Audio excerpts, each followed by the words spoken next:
Assalamu alaikum. I welcome you all in another lecture of fluid mechanics 1. आज की class में हम एक नया टॉपिक नया चैप्टर डिस्कस करेंगे. That is called fluid kinematics.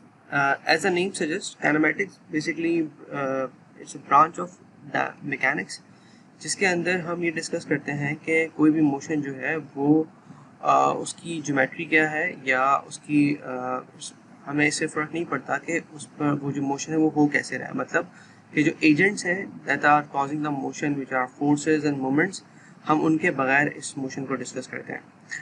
तो the difference between dynamics and the difference between kinetics and kinematics are, kinetics में हम ये डिस्कस करते हैं कि आपके पास जो मोशन हो रहा है उस पर जो फोर्सेस अप्लाई हो रही हैं उनको भी इंक्लूड करते हैं. वेयरएज काइनेमेटिक्स में हम सिर्फ ये डिस्कस करते हैं कि मोशन की वेलोसिटी क्या है, उसकी एक्सेलरेशन क्या है, उसकी डिस्प्लेसमेंट क्या है and how the motion is happening in a field, right? So moving forward, so the main objective of this chapter is we will be discussing about Eulerian and Lagrangian approach description of fluid flow. हम बहुत different types of flow characteristics पढ़ेंगे based on the velocity field. हम streamline patterns देखेंगे, acceleration field को discuss करेंगे और हम फिर Reynolds transport theorem and material derivative को डिस्कस करेंगे इस चैप्टर के आखिर में. चैप्टर नंबर 4 आपकी बुक जो है जिसको हम फॉलो कर रहे हैं मनसन, जो मैंने LMS पे भी अपलोड किया है, चैप्टर नंबर 4 ही है. इसके लास्ट टॉपिक है that is Reynolds transport theorem, that will be covered in chapter number 5. Although वो चैप्टर नंबर 4 का हिस्सा है, but I will cover that part of the chapter in the next chapter, right? So this is these are the objectives of this chapter, and so the kinematic of motion, so मैंने ऐसे में जिक्र किया कि it is a branch of fluid mechanics which describes the fluid motion and its consequences without considering the force and the moments. तो motion हो कैसे रहा है, forces की वजह से हो रहा है, तो हम उसको include नहीं करते. हम सिर्फ ये डिस्कस करते हैं कि velocity क्या है और acceleration as a function of space and time क्या है flow field का. तो इट्स बेसिकली कि नेचर ऑफ द फ्लो कैसी है. यहाँ पे जितनी भी फोर्सेस एक्ट करती हैं किसी फ्लूइड पार्टिकल के ऊपर, हम उसको कंसीडर नहीं करते. That's a basic difference between the kinematics and kinetics of motion. ये बात आपने डायनामिक्स की कोर्स में भी डिस्कस की होगी कि डायनामिक्स में पहले जब हम डायनामिक्स पढ़ते हैं उसमें dynamics is a study of motion of particle. तो यहाँ भी हम फ्लूइड मैकेनिक्स पढ़ रहे हैं. मैकेनिक्स के अंदर स्टैटिक्स भी आती है, डायनामिक्स भी आती है. डायनामिक्स जो है फर्दर दो में डिवाइड होती है, काइनेमैटिक्स में और काइनेटिक्स में. काइनेमैटिक्स में हम फोर्सेस को इंक्लूड नहीं करते. The representation of fluid parameter function of spatial coordinates is term as a field representation of the flow. ये बहुत इंपॉर्टेंट बात है समझना कि इसका मतलब क्या है. देखिए, किसी भी पार्टिकल जो कि किसी फील्ड के अंदर है, फील्ड का मतलब ये होता है कि हम स्पेशल कोऑर्डिनेट, स्पेशल का मतलब होता है कि X in terms of X Y and Z coordinates, ठीक है. उसमें किसी भी पार्टिकल को डिफाइन कर रहे हैं, उसकी पोजीशन डिफाइन कर रहे हैं, उसकी वेलोसिटी डिफाइन कर रहे हैं या एक्सेलरेशन डिफाइन कर रहे हैं, तो हम कहेंगे कि हमने उसकी फील्ड डिफाइन कर दी, right. That's a field representation, right. For instance that could be of temperature field भी हो सकती है. लेट्स से अगर मैं बात करता हूँ कि temperature field in a classroom is equals to T as a function of X Y and Z and comma T. इस बात को समझ लेते हैं. This is very important to understand कि ये रिप्रेजेंटेशन क्या है. तो टेम्परेचर जो है वो x का भी फंक्शन है, y का भी फंक्शन है, z का फंक्शन भी है और टाइम का फंक्शन भी है. मिसाल के तौर पर अगर एक क्लासरूम के अंदर अगर हम एक ग्रिड बनाते हैं, ग्रिड से बना के हम x y z की फॉर्म x y z जो कार्टेशियन कोऑर्डिनेट सिस्टम है उससे क्लासरूम की पोजीशन को डिफाइन करते हैं. तो हर पॉइंट के ऊपर जो टेम्परेचर की वैल्यू होगी, अगर मैं उसको प्लॉट करता हूँ तो मैं कहूँगा कि मैंने इसकी टेम्परेचर फील्ड डिफाइन कर दी. मतलब आप एक ग्राफ पेपर लें जिसमें एक ग्राफ पेपर नहीं, एक्चुअली आप एक कार्टेशियन कोऑर्डिनेट सिस्टम ड्रॉ करें जिसमें एक्स वाई जेड तीन डिफरेंट कोऑर्डिनेट्स हो और टेम्परेचर जो है वो उन डिफरेंट पॉइंट्स के ऊपर बदल रहा है. अगर मैं इसको प्लॉट करूंगा तो I will get a temperature field. Similarly time का मतलब ये है किसी स्पेसिफिक एक पॉइंट के ऊपर टेम्परेचर कैसे बदल रहा है with respect to time. So this is how we define a field, right. सो यहाँ पे समझना आसान है. वेलोसिटी फील्ड बेसिकली क्या होती है. This is an important topic to understand. अब velocity of particle the time rate of change of position, right. That's pretty simple. आप यहाँ देख सकते हैं कि यहाँ पे एक X Y Z coordinate system, Cartesian coordinate system है. यहाँ पे एक पार्टिकल यहाँ पे मौजूद है, particle A at time T.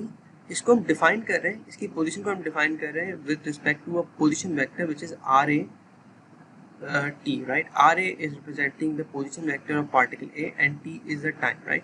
कुछ देर बाद ये particle t plus delta t time बाद क्या हुआ, ये पार्टिकल यहाँ से यहाँ मौजूद चला गया।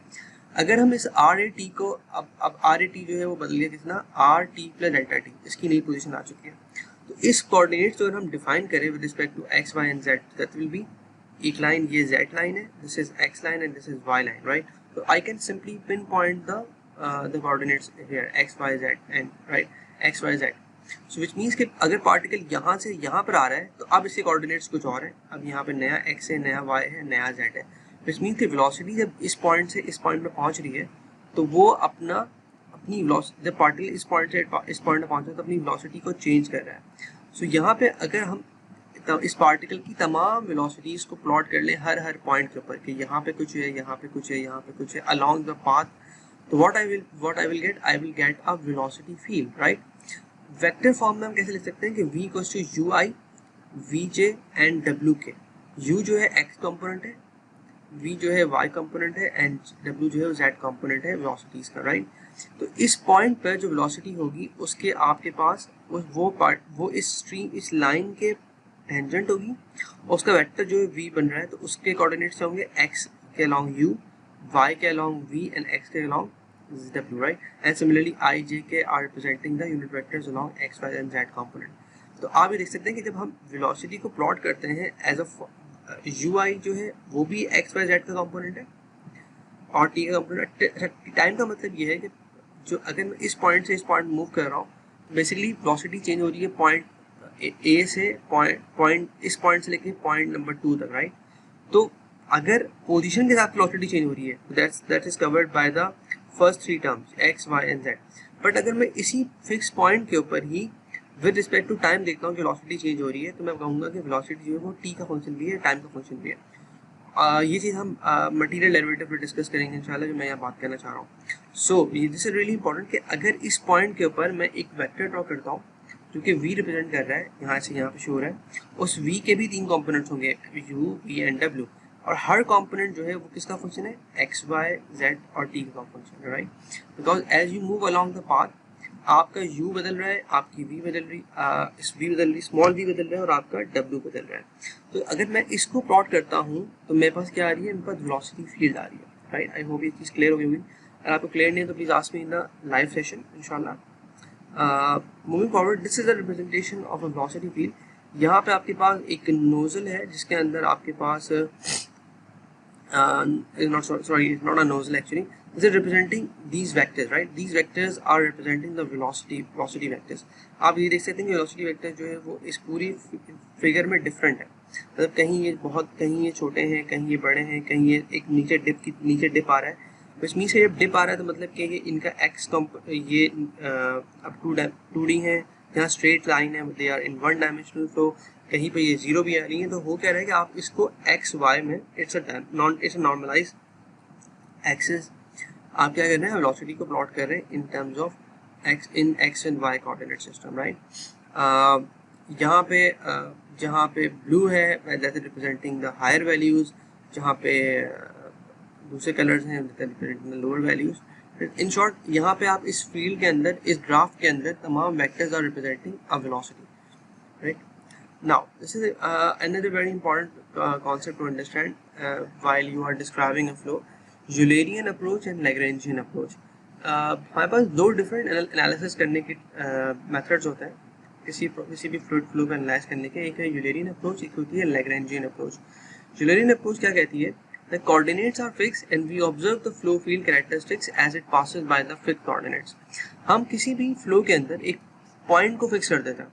जब आपने पॉइंट को फिक्स कर दिया तो मतलब है कि आपने उसकी कोऑर्डिनेट को फिक्स कर दिया, and as you fix a coordinate के वो x, y और z उसके फिक्स होगा।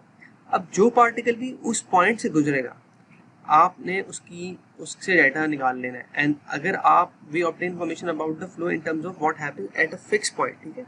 उस पॉइंट पे क्या हो रहा है, राइट? तो विच मीन्स कि वो जो वेलोसिटी है या एक्सेलरेशन है या कोई और प्रॉपर्टी फॉर एग्जांपल टेम्परेचर है, वो उस पॉइंट के ऊपर क्या है, राइट? इसकी मिसाल में समझ लें कि लेट से आपके पास एक चिमनी है, उस चिमनी से फ्लो हो रहा है और आपने बाहर एक थर्मामीटर लगा दिया। थर्मामीटर जो है वो फिक्स है, मतलब उसकी पोजीशन फिक्स है। That thermometer is calculating a fix temperature at that particular point, right. Her particle जो फ्लूइड का उससे पास हो रहा है तो वो उसको एक वैल्यू दे रहा है, और वो वैल्यू जो है वो किसका फंक्शन है, सिर्फ उस पोजीशन का फंक्शन, एक्स वाई का। अब अगर अगला पार्टिकल जो नए टाइम पर आता है उसकी वैल्यू बदल जाती है तो मैं कहूँगा कि वो पॉइंट का फंक्शन भी है और टाइम का फंक्शन भी है। अगर एक थर्मामीटर हम कहीं और लगा देते हैं, now that thermometer is at a new location, right. तो ल्यूरेनियन अप्रोच कहती है कि आप कोऑर्डिनेट को फिक्स कर देते हैं। लैग्रेंजियन अप्रोच क्या कहती है कि आप कोऑर्डिनेट को फिक्स नहीं करते बल्कि आप एक पार्टिकल को ट्रेस करते हैं, इंडिविजुअल पार्टिकल को ट्रेस करते हैं और उनकी प्रॉपर्टीज जो है वो उनके साथ साथ उस पार्टिकल के साथ मूव करते हैं।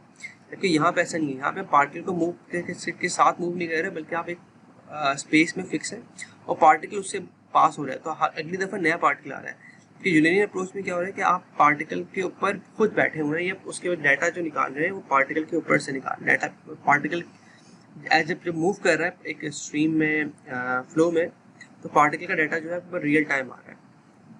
इसकी मिसाल ये कि अगर मैं थर्मामीटर को उस पॉइंट पर फिक्स नहीं करता बल्कि मैं थर्मामीटर को उस पार्टिकल के ऊपर लगा देता हूँ, तो what I will get the value at different instances. That's why कि यूरेनियन अप्रोच में तो प्रॉपर्टी है P, it's a function of x, y and t, whereas in the Lagrangian approach property is only as a function of time, right?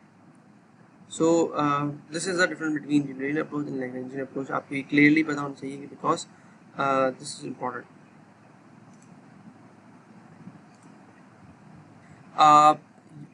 Important बात क्या है कि हम कहाँ अप्लाई करते हैं। यूरेनियन अप्रोच जो है वो यूजुअली आसान होती है कंपेयर टू लैग्रेंजियन अप्रोच, और हम आमतौर पर एनालिटिकल इन्वेस्टिगेशन में और एक्सपेरिमेंटल इन्वेस्टिगेशन में यूरेनियन अप्रोच को अप्लाई करते हैं। बट होता ये है कि इट डिपेंड्स अपॉन कि एप्लीकेशन क्या है। सर्टन एप्लीकेशन जहाँ पे आपके पास ज़्यादा कन्वीनियंट है कि आप लैग्रेंजियन अप्रोच इस्तेमाल करें। फॉर एग्जाम्पल ओशनोग्राफिक मेजरमेंट्स में हम आमतौर पर लैग्रेंजियन अप्रोच यूज़ करते हैं। अगर हम टरबाइन और पंप्स के फ्लो को डिस्क्राइब कर रहे हैं तो हम लैग्रेंजियन अप्रोच करते हैं। क्या होता है क्या कि with particle as particle move करता है तो वो एनर्जी गेन करता है, लूज करता है in turbine and pump. So it is better to trace the particle then rather than fixing up coordinates and getting the properties at a particular point. So it depends कि आपका जो application क्या है कि आप Uranian कब करते हैं और लैग्रेंजियन कब करते हैं। But relatively Euclidean is relatively simpler compared to the Lagrangian approach. Now there are different types of fluid flows. इसमें से जो mainly can be categorized into 6 different types of fluid flows. One is steady and unsteady flow. One is uniform and non-uniform flow. Laminar and turbulent, compressible and incompressible flows. Rotational and irrotational flows. 1D, 2D and 3-dimensional flows. So we will see each type of flows individually. First of all, steady flows. Steady flow जो है वो तमाम flows हैं जो कि with respect to time change नहीं हो रहे at a particular point. This is really important. किसी एक point के ऊपर with respect to time उनकी properties में change नहीं आ रहा, ये समझना बहुत ज़रूरी है। मिसाल के तौर पर अगर एक particle है वो point A पर हमें एक थर्मामीटर लगाती है, लेट्स से पार्टिकल आता है point A से गुजरता है, उसकी वैल्यू आती है लेट्स से 50 डिग्री सेल्सियस, ठीक है। या let's talk in terms of velocity. आपने एक मेजरिंग डिवाइस लगा दी जो वेलोसिटी मेजर करती है, ठीक है, पॉइंट ए के ऊपर। पॉइंट ए पर वेलोसिटी आ रही है लेट्स से 10 मीटर पर सेकेंड। वो पार्टिकल उससे गुजरा, उसने अपना डाटा दिया कि भाई मेरी वेलोसिटी जो है 10 मीटर पर सेकेंड है, और वो आगे चला गया। नाउ अगला पार्टिकल आया, वो उसी पॉइंट के ऊपर गुजरा और आपने मेजर किया कि वेलोसिटी जो है वो 10 मीटर पर सेकेंड है, वो आगे चला गया। फिर अगला पार्टिकल आया, फिर 10 मीटर पर सेकेंड। तो यहाँ पे क्या हो रहा है, एक किसी फिक्स पॉइंट के ऊपर वेलोसिटी में चेंज नहीं आ रहा। हाँ, अलबत्ता पहला पार्टिकल जब गुजरा पॉइंट ए से तो 10 था, जब पहला पार्टिकल दूसरे पॉइंट से गुजरा पॉइंट बी से तो हो सकता है 15 हो जाए, but it doesn't matter, time गुजरा, बट अब वेलोसिटी जो चेंज है वो अगले पॉइंट के ऊपर चेंज है।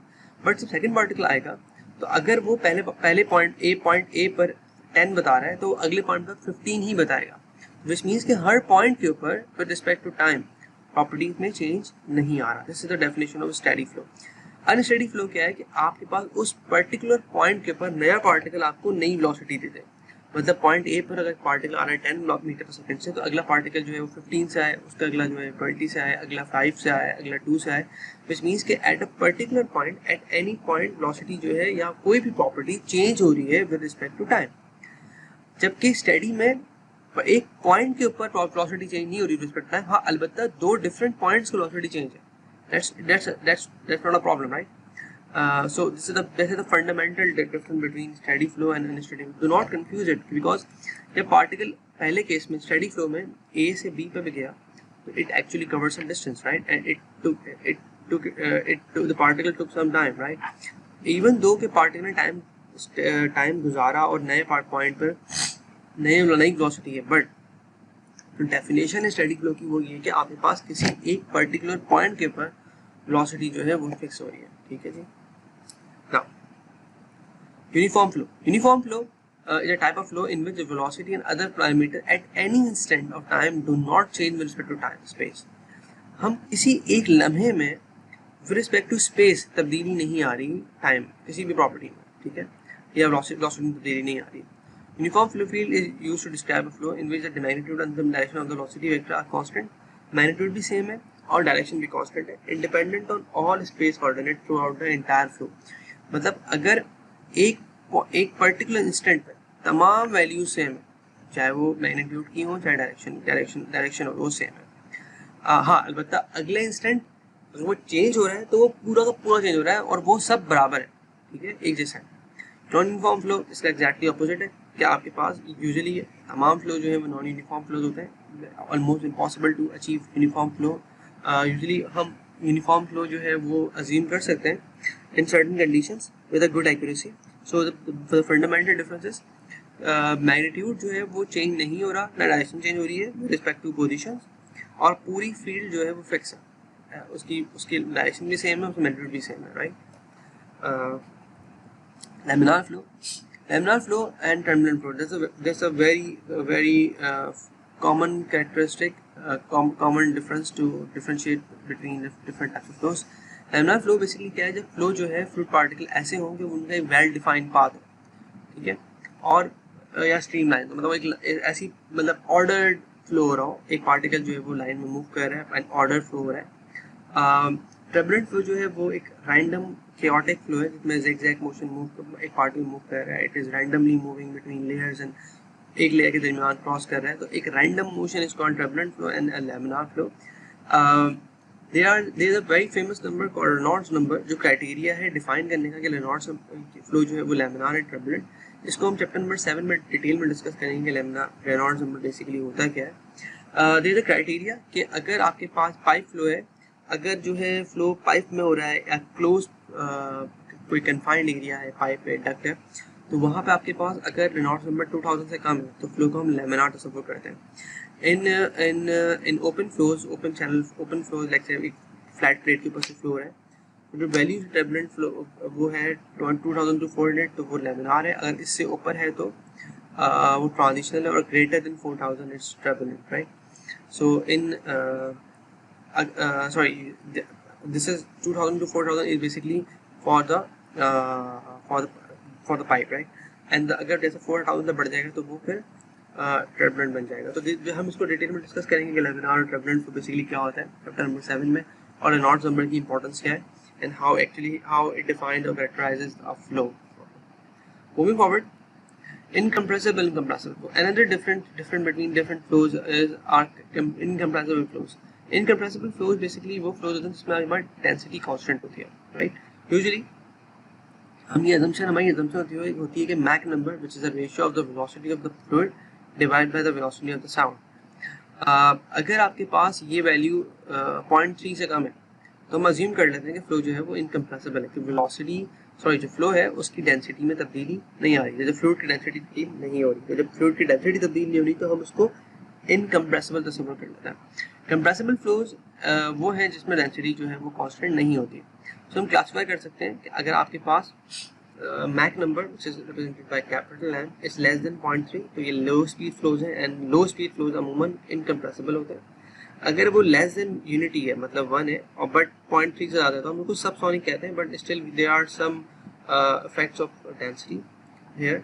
अगर वो यूनिटी के बराबर आसपास है तो हमको ट्रांसोनिक कहते हैं, मतलब कि वो almost it is approaching the sonic regime. If it is greater than 1 then it is supersonic, and if it is like significantly greater than 1 it is called hypersonic. So these are different regimes of the flow, and जो कोई भी less than 0.3 है उसमें हम इनकम्प्रेसिबिलिटी को assume कर सकते हैं कि वेलोसिटी चाहे वो एयर हो चाहे वो कोई और गैस हो, तो हम ये अज्यूम कर सकते हैं कि जो वेलोसिटी है सॉरी जो फ्लो है वो इनकम्प्रेसिबल है, velocity the density is not changing. But जैसे ही हम 0.3 क्रॉस करते हैं फ्लो रेजीम में तो आपके पास डेंसिटी की वेरिएशन को हमें इक्वेशंस में इंक्लूड करना पड़ता है. तो this is the difference between incompressible and compressible flows. Going forward, rotational and irrotational flows. And another difference between another type of flows are rotational flows. Rotational flows वो flow होते हैं जिसमें flow जो है particle जो है वो along a streamline अपनी axis के around rotate करता है. This is really important to understand. देखिए एक particle जो है let's consider it as a cube. एक cube है जो किसी लाइन के अंदर किसी कर्व के अंदर मूव कर रहा है. अब वो कर्व जो है वो सर्कल हो पैराबोला हो इलेक्ट्रिक डजंट मैटर, मगर उसका जो पाथ है वो कर्व है, उससे कर्वी पाथ है, right. Curve V path is not rotational flow, although it is rotating it is following a curve, right? But अगर वो particle अपने एक्सिस के गिर्द घूमता है, इसकी मिसाल समझ लें कि ज़मीन जो है जब वो पूरी गिर्द घूमती है तो वो एक ऑर्बिट में घूम रही होती है, बट ज़मीन जब रोटेट करती है तो वो अपने एक्सिस के गिर्द घूमती है, तो मतलब स्पिन करती है तो रोटेट कर रही है अपने एक्सिस के गिर्द. तो अगर कोई पार्टिकल अपने एक्सिस के गिर्द घूम रहा है तो इसको रोटेशनल फ्लो. इरोटेशनल फ्लो क्या है कि उसके अंदर अपने एक्सिस के गिर्द नहीं घूम रहा और वो स्ट्रीमलाइन में घूम रहा है. बेशक वो स्ट्रीमलाइन स्ट्रेट हो सर्कुलर हो डजंट मैटर, बट वो खुद ड्यूरिंग द मोशन खुद स्पिन नहीं कर रहा, तो हम उसको कहेंगे कि वो इरोटेशनल फ्लो है और उसकी वॉर्टिसिटी जीरो होती है. ये वॉर्टिसिटी क्या होती है, this topic will be covered in from mechanics 2 इंशाल्लाह. सो एक्सिस अपने एक्सिस के गिर्द नहीं घूम रहा, that's important. And rotational flow जो होते हैं जिसमें वो अपने एक्सिस के गिर्द घूमता है, बेशक वो लाइन स्ट्रेट पाथ हो या उसका कर्वी पाथ हो. 2 डायमेंशनल 1 डायमेंशनल फ्लोज हम आमतौर पर डिफाइन करते हैं किसी फ्लो को 3 तरीके से. Either it could be 1D 2D and 3D. 1 dimensional flows usually exist नहीं करते, 2D भी नहीं करते, only 3D flow exist in reality. But आमतौर पर हम for our convenience and with suitable assumptions हम किसी फ्लो को भी सिंप्लीफाई कर सकते हैं to 1 dimensional and 2 dimensional flows, ताकि हमारी इक्वेशन जो है सिंप्लीफाई हो जाए. फॉर एग्जांपल यहाँ पे velocity is a function of x, t, मतलब वेलोसिटी जो है वो x पे बदल रही है, ओनली y और z में नहीं बदल रही. तो मैं कह सकते हैं कि इट्स अ 1D फ्लो और अनस्टेडी है because velocity is a function of time, right. But अगर मैं इसमें टाइम हटा दूँ तो सिर्फ velocity is a function of x, तो मैं कहूँगा कि it's a 1D steady flow. Similarly अगर मैं x y का फंक्शन बना रहा हूँ वेलोसिटी को तो it's a 2D flow and with t is a unsteady 2D flow. But if I remove t from the brackets, it becomes a steady 2D flow. Similarly, x y z है तो it's a 3D flow. With a t, it's an unsteady flow, but without a t, it's a 3D steady flow. So, आमतौर पर in reality, all flows are 3-dimensional flows. They are unsteady, but but आप किसी भी you can take a very safe assumption and you can convert one flow into either 1D or 2D ताकि आपकी equation जो है वो simplify हो जाए. These are some examples, some different types of flows which are happening around some aerodynamic bodies. There is an aeroplane moving. You can see the flow is very complex around the wings and around the tail. This is a 3-dimensional flow. The flow around the body on a car can be seen here. This is a picture from the, I guess, a wind tunnel. It's a simulation picture. Flow over a wing. यहाँ पे एक column है जिसके अर्गेट जो है वो flow हो रहा है. ये तमाम एग्जाम्पल जो है 3-डायमेंशनल फ्लोज की हैं. इसमें आपके पास वेलोसिटी जो है वो x, y, z तीनों का फंक्शन है and velocity vector are changing with respect to x, y, z and all these are transient flow as well. They are unsteady flow as well. तो यहाँ पे बहुत सारी तमाम फ्लो जो है वो अनस्टेडी फ्लोज भी होंगे plus they are all 3-dimensional flows. Okay, now let's check कि आपको यहाँ पे 3 फिगर्स हैं. We have velocity which is equals to 2y(i) meter. इनमें से कौन सा प्लॉट जो है वो उसको क्लियरली डिफाइन कर रहा है कि which of these figures is actually representing this value. तो पहली बात हम ये देखते हैं कि हमारे पास यहाँ पे एक्स वाई के अंदर ये एक 2D ग्राफ है, ठीक है, it's a plane, it's not a card, it's not, there is no third dimension. यहाँ पे X Y which mean particle move कर रहा है, ऊपर की तरफ जा रहा है, राइट की तरफ जा रहा है, राइट की तरफ जा रहा है, और पार्टिकल मूव कर रहा है। पार्टिकल की जो वेलोसिटी है that is actually the velocity v. So which of these graphs are showing this velocity field? There is an option none of the above. Please think about this figure, and I will ask this question I will ask the answer in the live session. Uh, Please go through the book, go through the relevant section in chapter number 4, and please think about this problem, this conceptual problem. Which of these graphs is representing this velocity field, this velocity vector? Or either the option could be none of the above, right? So thank you very much for listening. In the next video we will continue from the same with the same topic.